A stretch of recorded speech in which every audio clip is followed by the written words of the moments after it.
Slasher Season 3, Solstice, is the third season of the anthology series that I enjoyed. I watched it on Netflix.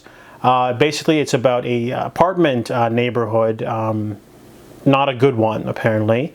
A young man attends a rave, and on the way back gets attacked by a mask-wielding man with a kitchen knife. However, when he goes for help back in the apartment and starts, knocking on all of his neighbors' doors, they turn a blind eye, almost everyone, and then he finds himself getting knifed to death on the street, and no one did a thing. However, 1 year later, on the anniversary of that man's death, someone puts on the Druid mask and the outfit and a kitchen knife and kills one of the residents that was witnessing the murder. And now a detective is trying to discover what's going on before this turns into a full-on murder spree. So Slasher Season 3 Solstice is a lot different from its predecessors. Season 3 kind of adopts a sort of social media edge that is missing from a lot of horror movies. No, not really, not horror movies. I mean, slasher movies in general.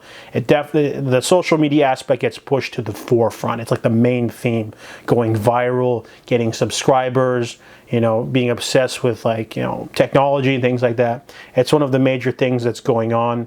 There's a lot of varied characters this time around, but it also makes the decision of not making a mistake that Guilty Party did. Guilty Party, every time they had a flashback episode, that person usually ended up being on the chopping block.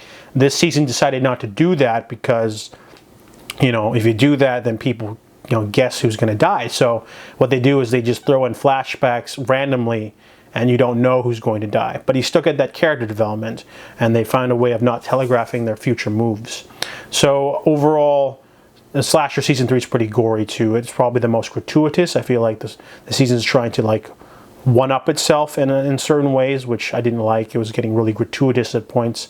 Especially the last couple episodes turns into a Saw-like viciousness. But overall has some good twists, great performances, lots of character development. Had me on the edge of my seat throughout. Lots of great reveals. So it's definitely worth checking out, even though it's not perfect.